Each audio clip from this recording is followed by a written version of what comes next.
Here we go. We're back. It's Now and Next. I'm Dave Trafford. Welcome in. We record this episode on Tuesday, May the 26th, just after 10 a.m. in the morning. And back with our cast, our comms and strategy team.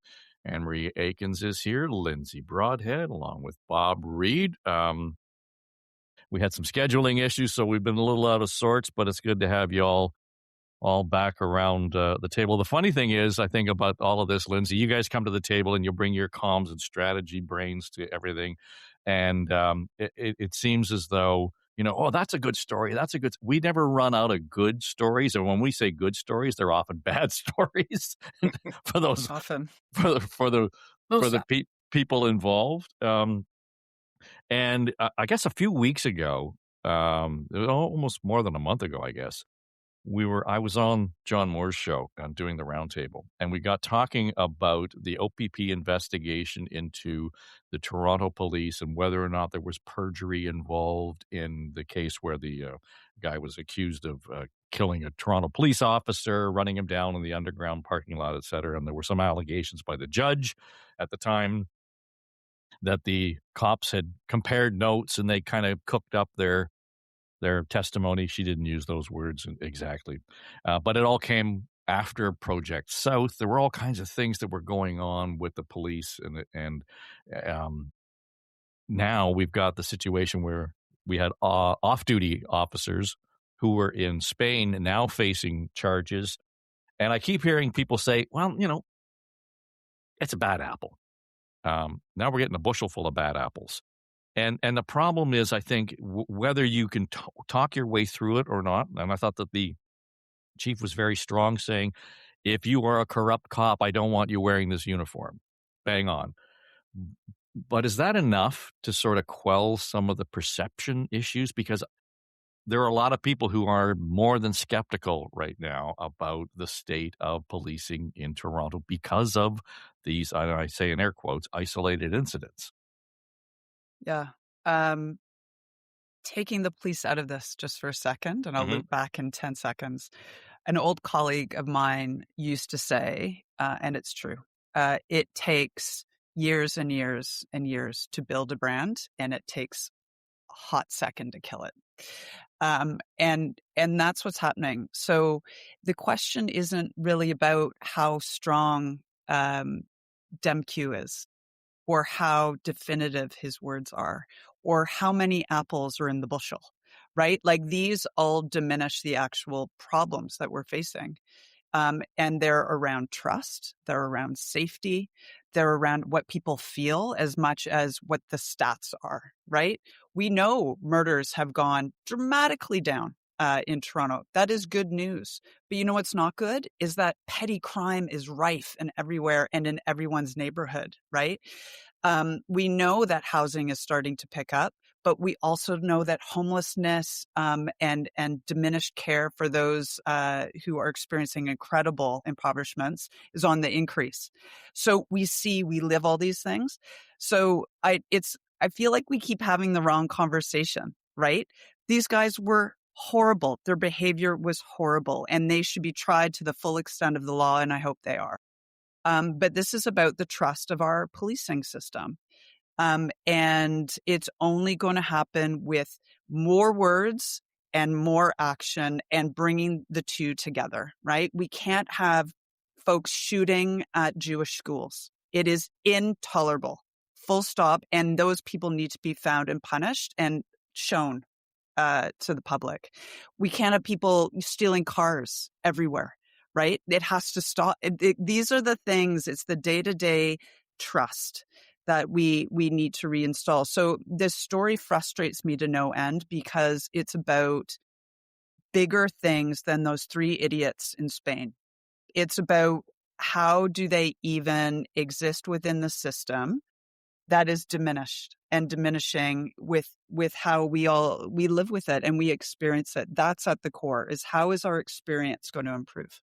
Yeah, and the other side of that, Anne-Marie, is, that general perception is one thing, but then you turn the telescope around and internally there are officers who are as anxious about this or more so than Lindsay is based on the way this is playing out. That becomes a real morale issue internally. It becomes, I think, if you're not careful, a recruitment issue. All kinds of things happen as a result of this. All kinds of things. You're absolutely right, Dave, that I think one of the things, a mistake they keep making is saying this is just one bad apple, or we have a huge force, so this is a small percentage. That doesn't matter to people. It's like saying, well, this was only $100,000 out of a $50 billion budget. Doesn't really matter to people. This happened. These are supposed to be people we trust and that we rely on when we're vulnerable. And when we see bad apples like that, misbehaving like that and acting atrociously, allegedly, these officers, then it impacts, as you say, every officer wears this. And I think that's where the chief needs to stop, trying to rationalize it as it's just a few bad apples. Stop trying to rationalize it in any way whatsoever and talk about what the impact is on him personally and to his officers and to the force in general, to actually acknowledge that we're the same kinds of emotions that the public is experiencing. The shock and dismay and distrust. Because when you distrust the behavior of the officers, you distrust everything the chief is going to say. So I think he has to take it very much personal, as you say, and the impact and the shame that they're wearing for it, and then keep reiterating that this shame he's taking responsibility for and to do something about it. And then he really has to figure out something to do about it, whether it's during recruitment, whether it's when he's, I think one of the good on the plus side of this is that there is that legislation that doesn't always pay officers depending on the circumstances. And he is doing that. And I have never seen that happen. So that's the good news, eliminating their pay. Yeah, except in this case, I think, Bob, he's suspended them with pay. So, if we get to that point, that even sends a signal. But for the longest time, this is not something new in Toronto. You and I have been, watching what's going on with Toronto police for years. And, you go back to the Dudley laws and the issues that the Black community has with Toronto police. That hasn't really gone away in the last 40 years. No, and to your point about bad apples, one is an isolated incident. Two is maybe some bad luck. Once you get into multiples, you've clearly got a systemic issue. You've got some problems right through the organization. And that's the level that this drip that we've seen over the last couple of months in this most recent phase, Dave, is is taking hold with people. And the ladies nailed it. It's a matter of trust. It's a matter of trying to save a brand that, as Lindsay says, can be decimated in a heartbeat. This is a major body blow that's going on, and it's going to take a lot of time to fix, but it's also going to require demonstrable action.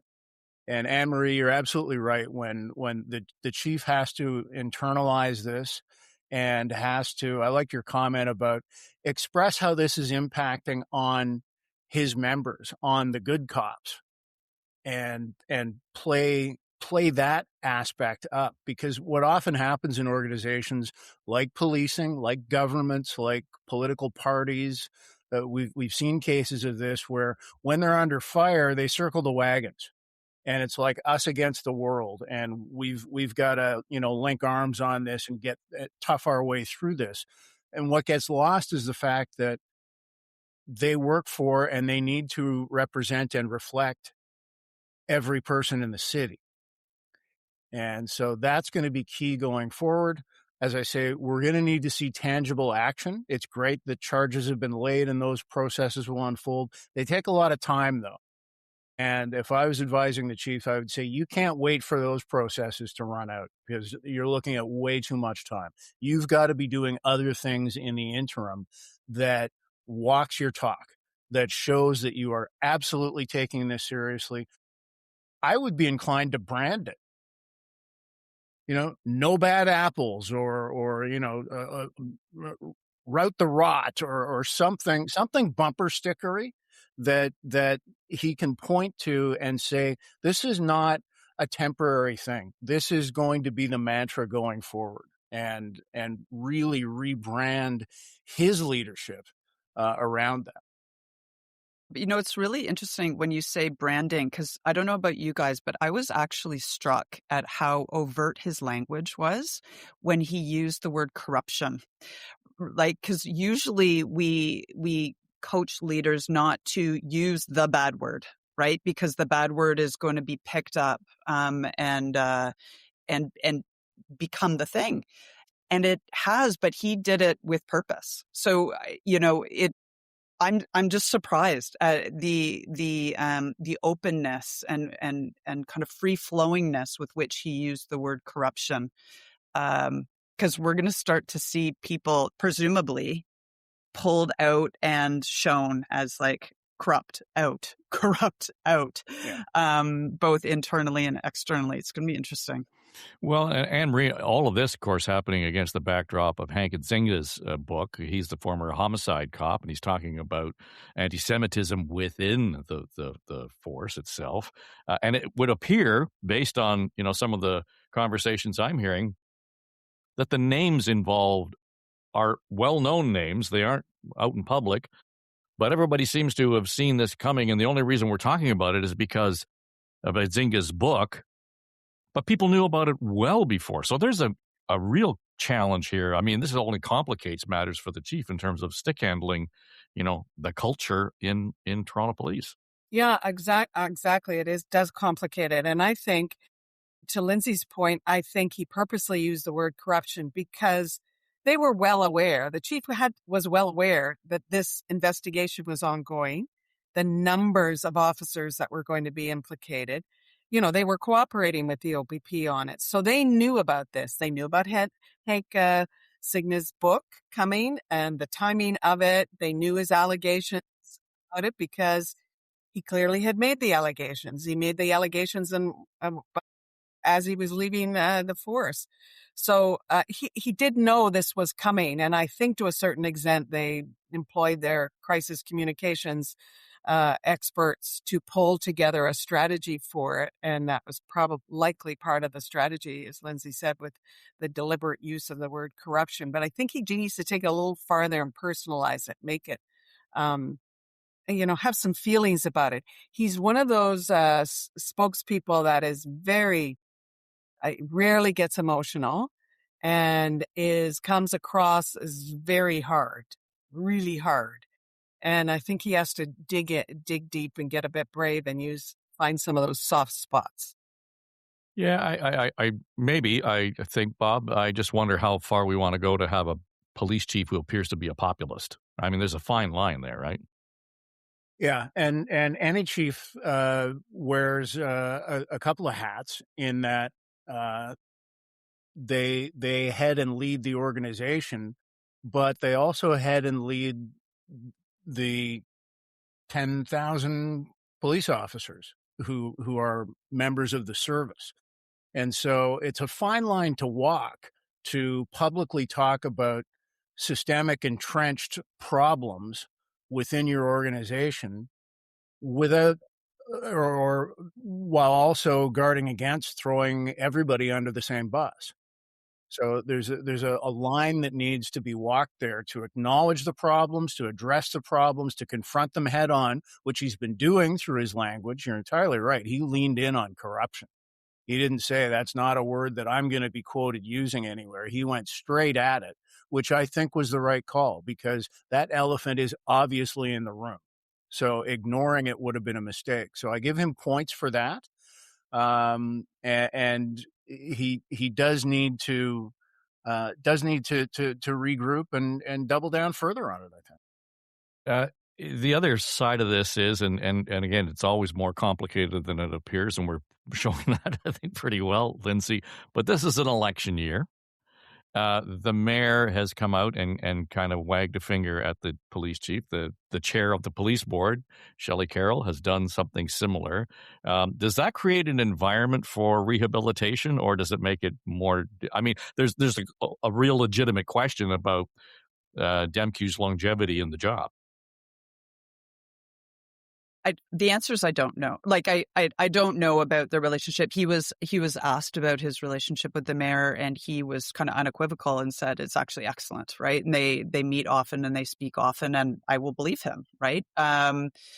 It is an election year, so politicians are going to point out the ugly bits and blame others and call others to task to divert away from their own role.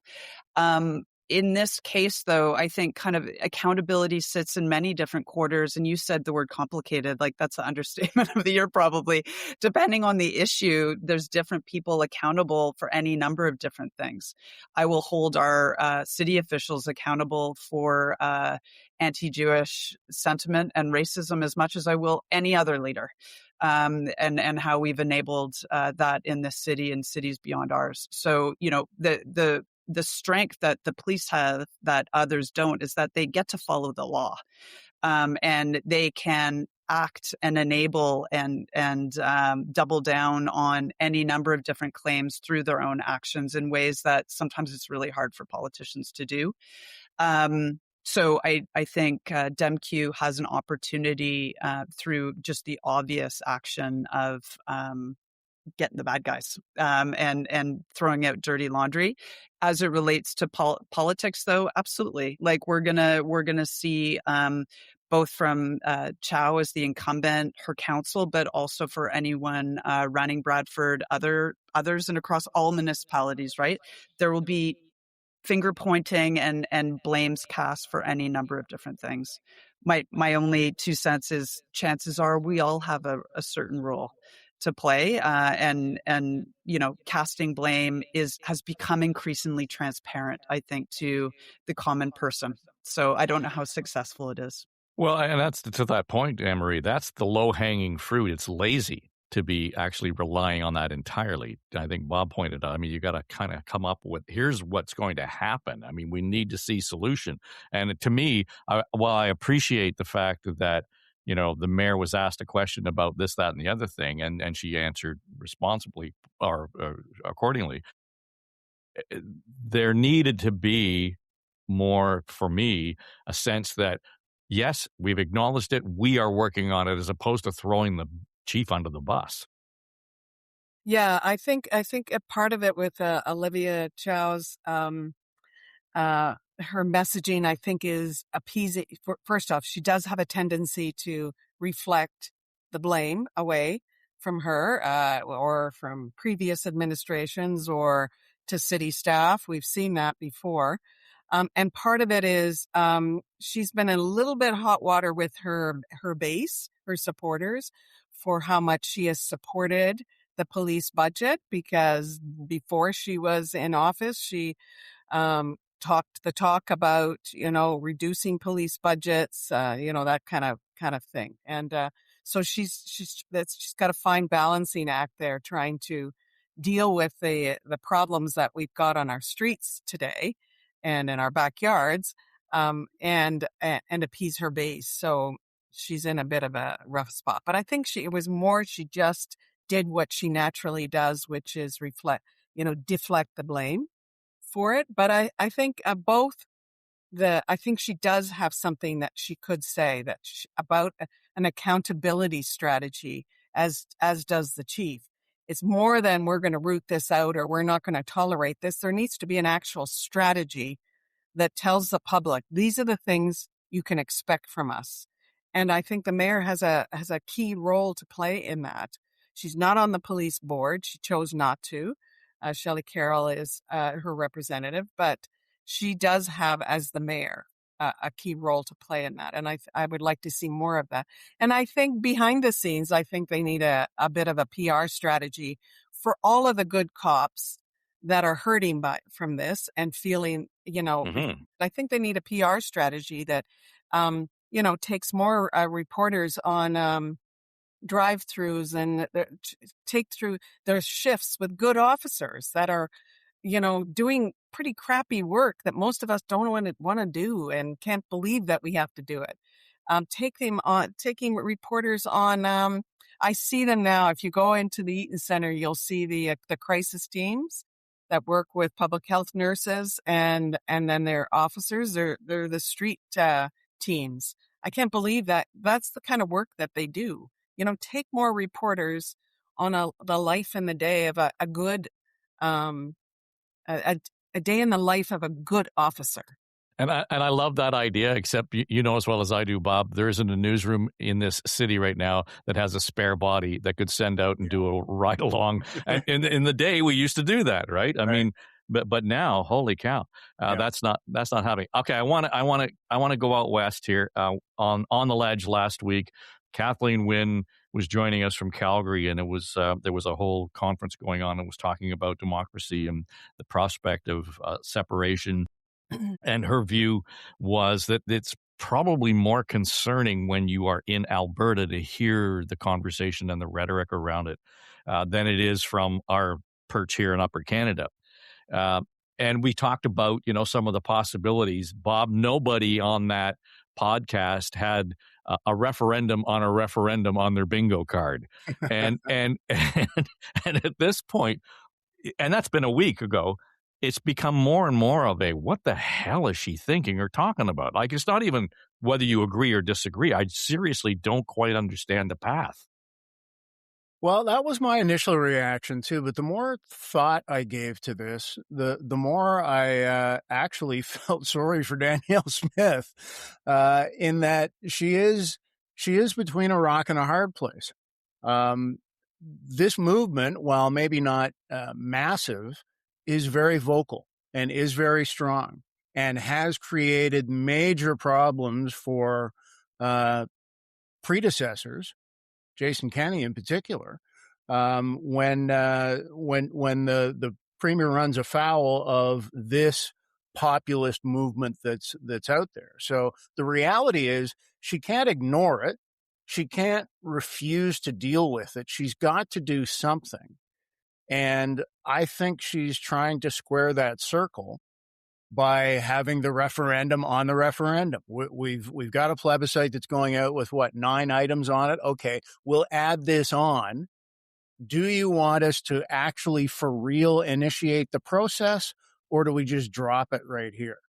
And if that's the way the vote goes, it's kind of an elegant solution, because you're not running any greater risk than you already have, but you're giving you've got an emergency break glass scenario there where you can pull the ripcord and get out. So I think she's got to demonstrate that she's willing to have the conversation, even though nobody wants to see it move forward aside from that hardcore, loud, small contingent. Well, and here's the issue, though, for me, Lindsay, is that early on in her career as a politician in Alberta, she was all in favor of a sovereign Alberta within Canada. And now, last week, telling Bashi Capellos that she's a Federalist. I don't see the two things having anything to do with one another. The logic is not there. This one is so hard. Her 15-minute address was brilliant, I thought. The way that her team has packaged this argument and the logic of the argument is very smart. So I actually echo a lot of what Bob was saying. My gut, guys, is to go flip the table and run around with my Canadian flag, right? Canada first in every corner. So I'm going to try to take this. Here are my 2 grievances, because she has a very strong point of view. But my 2 grievances are this. And she actually addressed one very clearly in her address, which I encourage everyone to watch. Is she went through a litany of things that Alberta had been, I'll say, suffering from, or the victim of, or there was a disproportionate lack of attention on Alberta. And I think she's right. You know what I mean? We as a country rely on oil, rely on the oil sands, like them, lump 'em, doesn't matter. We use them and we benefit from them coast to coast to coast, right?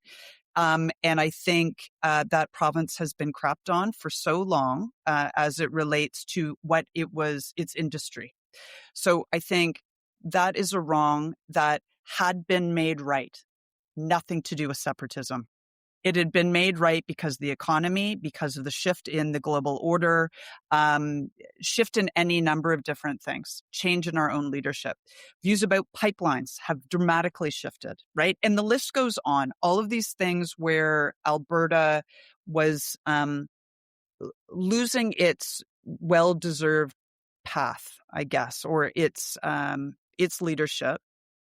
Those things were righting themselves not because of threats of sovereignty, but because of persistence in logic and data.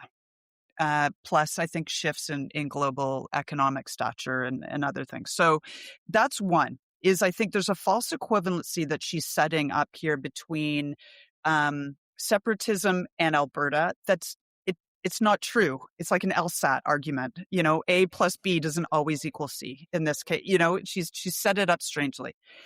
And the other one that really gets my goat the most is the presumed truth that the separatists have earned their space and their voice, and that she has had no role in that. I call every expletive that I could inappropriately use right now, I'd like to unleash, because she's had a very specific, purposeful role in empowering and enabling the separatist movement.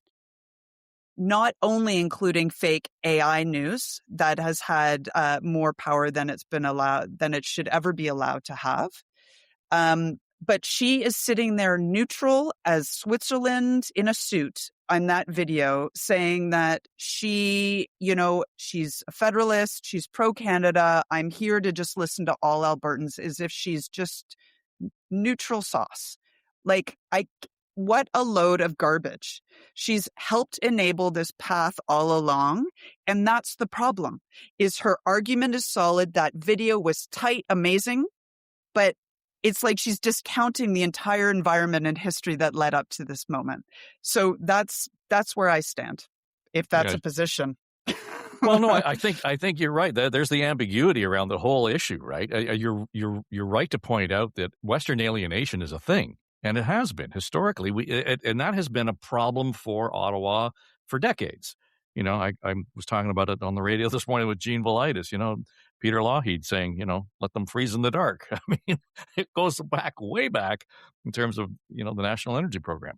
But at the same time, you're right.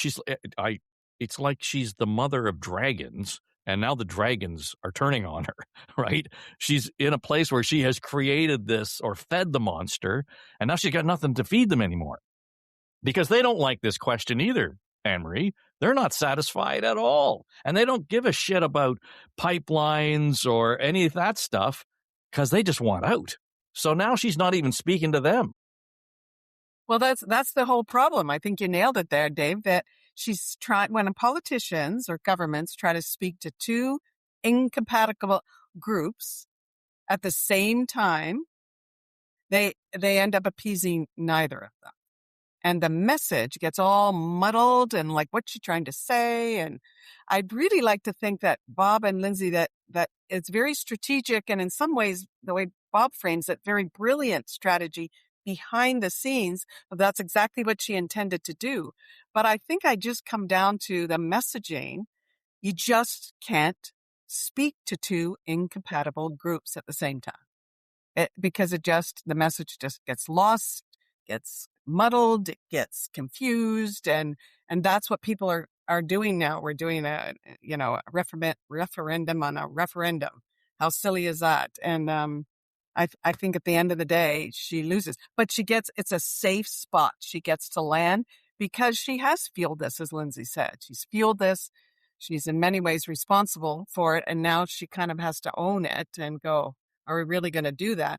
But is it the same kind of thing? Didn't it really happen in Europe? Didn't they end up, doing this kind of thing? And then one day they went, oh shit, we're out. And that it can lead down a path that you don't really want to go, perhaps. Yeah, and I know we make the comparison to Brexit often. Again, it's not nearly going to be and that was not simple. This is not even close to being that simple in terms of Alberta actually leaving the Confederation. But here's the thing that I find interesting in all this as well, though, Bob, is that it opens up an opportunity for Pierre Poilievre to be seen as Captain Canada, because he can say, as the Conservative leader, we're going to be a Federalist. And on the other side of it is, you've got the Prime Minister coming out and saying it's a dangerous bluff, this referendum on a referendum. I don't know if that adds fuel to the fire or it's a blanket for the fire. I think it's some gasoline. I was really surprised to see Carney be that pointed, because it's not his usual style, and to be that blunt and that aggressive on an issue that I know he doesn't want to fuel, he doesn't want to feed into, but that's exactly what he did, using that harshly critical language that he did. So it'll be interesting to see how that plays out moving forward, if he walks that back at all, if he throws a few bones Danielle's way.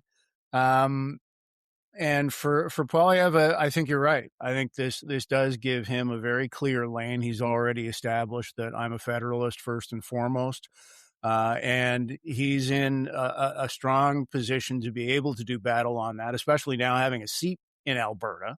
Mm-hmm. We know that he's from there originally, but now being an MP from that province as well gives it another dimension there. So I'm going to watch very carefully to see how he moves forward on this. Yeah, it'll be an interesting stick handle, I think, on that front, Lindsay. And as much as you got to be careful about talking about a broken Canada at the same time cheering for Alberta to stay in because Alberta is saying Canada's broken. I mean, it'll get mucky in a hurry. Well, there's the piece of this argument, though, that's very unfashionable to talk about, which is, speaking about the issue from the point of view of a Nova Scotian or a Newfoundlander or someone from BC, or God forbid I say the dirty word Ontario, which is how abundantly arrogant to have this conversation right now in this moment in our history and time, and to put us at risk. And I'm not speaking from my point of view. I'm talking about the energy that you're also getting from the rest of the country, right? Which is, we're scared of the man in the South. From the South, we're scared for our economy. We're scared for any number of different things. And we're going to put on our headlines that we're voting to separate. Like it's a curious moment in time. We need to get our own house in order. I find it, for someone like Poilievre, to not be unequivocal. Like he is not coming in saying he's a Federalist. He's saying the words, but it goes back to what we were talking about before. His words and actions have not been remotely aligned. So I'm not sure how it will resonate actually with the rest of Canada or Canadians. About 6 weeks ago, beginning of April, it was a very quick turnaround for Premier Ford, Bob, and we found out that they were buying him a jet. They were going to get the Challenger jet. We talked about the gravy plane previously on the podcast. He was very quick to say, okay, no, we're giving it back. Since then, it's determined that the no-cost plane is going to cost $200,000 in fees, et cetera, et cetera. No real answer for that. And now we're reporting from the Trillium that they did some digging and they found out that, well, in the last little while, he's got away from traveling commercial. He's traveling on private charter jets, et cetera, to get around the province and wherever he has to go. This has been mismanaged from the first step. I mean, period. I mean, the whole idea that you would kind of just spring it on people. Oh, yeah, by the way, we bought a jet, And I saw a piece on Substack this week, and it kind of coincides with Corey Tenike leaving Ontario to go to BC to help with a leadership campaign out there. I don't know if they're related or not, But the suggestion was there's nobody in Ford's office that's saying, stop it now. Yep. That's been a huge problem because somebody thought this was a good idea and nobody said, hold on a minute. This is a really, really bad idea for a whole bunch of reasons. It's actually at essence, the idea of having one jet aircraft in the fleet of aircraft that Ontario owns and operates, because a lot of people don't understand there are multiple aircraft that are used for transporting cabinet ministers and premiers around. When I worked for Mike Harris, I logged a lot of miles on those the King Air aircraft. It's a twin engine turboprop, seats 10 people. It's not luxurious, but it'll get you from point A to point B, not very quickly, but it can be done. So there are legitimate reasons why having one jet would not be a bad thing and would actually make a lot of sense. The problem in the communications on this was that argument was not made. That needed to get mapped out. They should have put the amount of charter costs in the window and saying, because of this situation, we're actually spending a lot of money on charters that adds up over time, that if we owned an aircraft, could be done more efficiently. There are a million ways that the case could and should have been made. And it also shouldn't have started with the premier. It should have started with, some kind of analysis from, I would say, Ministry of Natural Resources, which owns and operates the aircraft. From there, some kind of internal analysis that says, we're looking at our current fleet, our operational requirements, looking toward the future, making some long-term decisions, and we would recommend doing this. Then that can be leaked. I would leak it in a hurry into public discussion. And then the premier can take his time and say, well, that's, I'm reviewing that. And I think there are some interesting things there that we do need to take a look at. Roll it out over time, build the case, generate some support where people go, well, actually, that makes sense. Okay, yeah, we should do that. Rather than this, as you said, Dave, hey, we bought a jet. How about that? Done deal on a Friday afternoon. A dump, by the way. That was a major dump, right? Yeah. And on a Friday before the legislature was taking a week off. I just to underline that. Yeah. Here's the complications even further on this, Lindsay, is now the Trillium is doing more reporting on it. If they had just come out originally and said, this is what's going on, this is why this would not have been a continuing churn with FOI requests by the gallery. I don't anticipate. 1. 2, the problem, it gets even more sticky when the Treasury Board, the head of the Treasury Board resigns this week and says she's going to leave politics. She's going to leave her seat in the cabinet. And Carolyn Mulroney is no longer going to be part of it. She would have been at the table to make have that conversation that Bob was discussing in terms of, okay, how are we going to pay for this and where's it going to come from, etc. There is all kinds of liberal examples where John Fraser stands up and he says, and I'm asking now for the 20th time, will the head of the Treasury Board tell us this, that, and the other thing? And she doesn't answer. It's left to some other minister to answer. And so now all of this is done because they're being quiet and there's not a lot of transparency or planning, whatever it might be. We're filling the void now with, oh, look, that's what happened. And now the narrative is way out of their control. Yeah. No, yeah, they seem to have lost to your point, they've lost control. I don't know if I have much more to add other than, for a long time, Liberals have been trying to chip away at the fortress of Ford. And the Conservative government, they've done it through, any of the stories, right? And none of them took.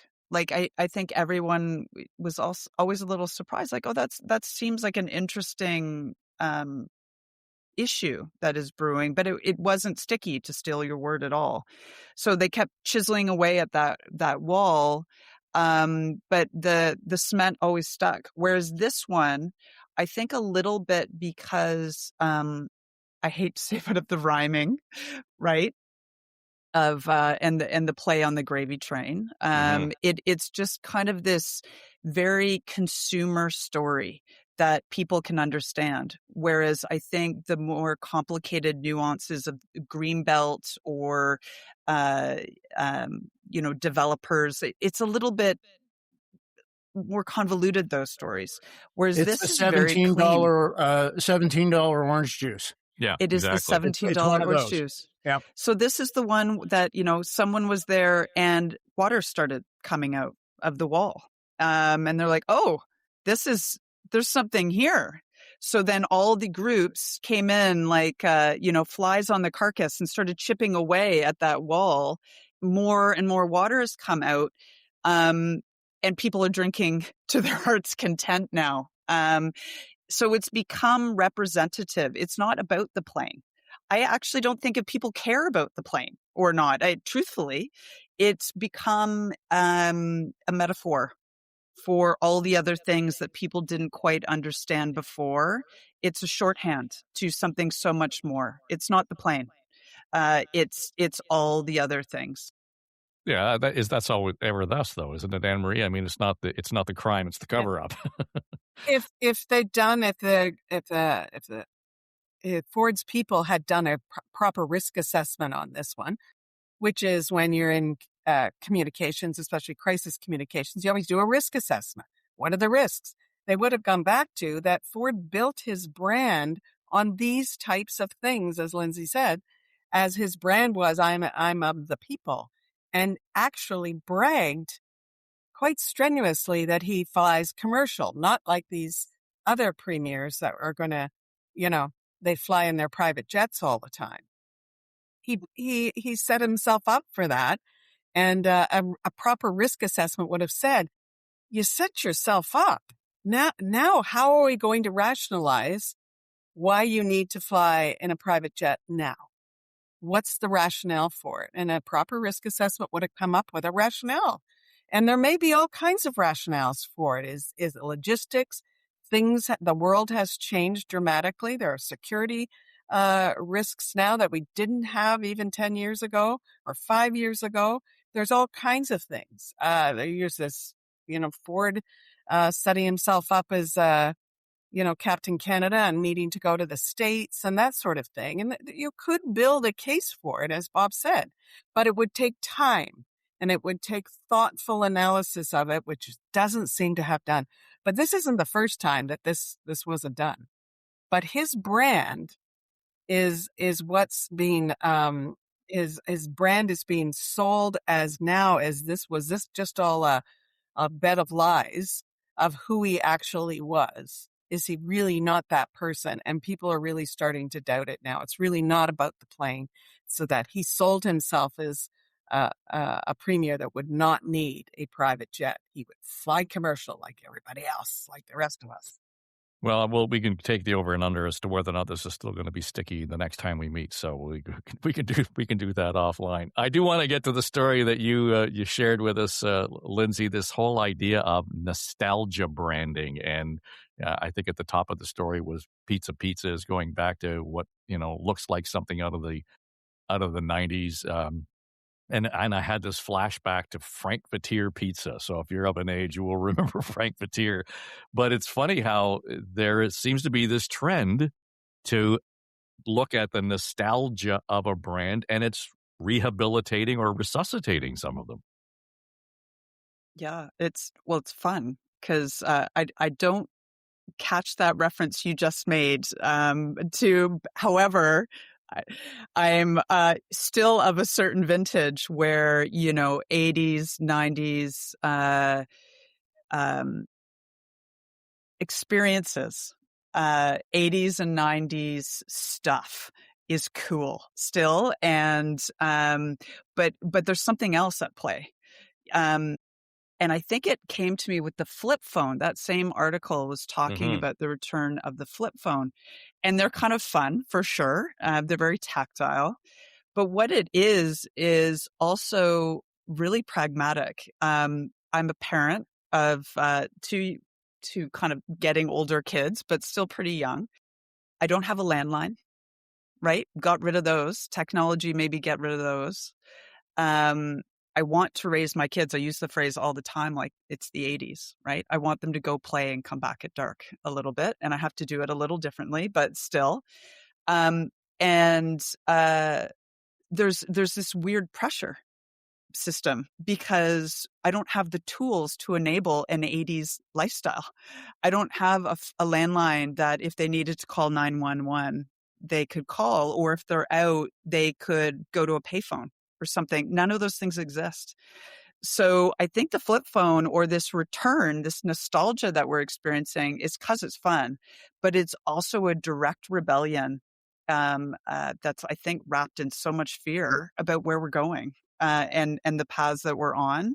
It's can we grab some of those things, those tools from the past, those experiences of sitting in a pizza together under those big, huge lamps that you remember in the dark leather. And can we bring our families together for some of those experiences? Can our kids run free, but maybe have a flip phone so that they can still call me? And they're not, I don't have that lack of connection completely. So I think there's a lot happening right now in terms of how people are consuming and wanting to consume experiences and stuff. I need to know if Lindsay ever had a period of big hair and shoulder pads. And please tell me there are photos. I've had the same haircut since I was like... No, I did, though. Can I overshare one thing? There was a moment in grade 7. I wear baseball hats a lot, if you know me. That's my comfort zone. And it all started in grade 7 when the runway models were a really big thing and they had big hair. So I went to go get a perm. And with my thin hair, nothing took. It just became this crimped disaster. It was like I had electrocuted myself. So in grade 7, I started wearing baseball hats.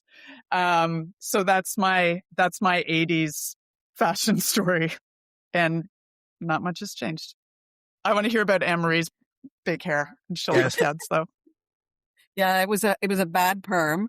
I have fine hair too, but a lot of it. And so they just kept holding it, putting it longer. And then poof, it was this thing that lasted forever between the high shoulder pads. So my memories of the 90s are foggy.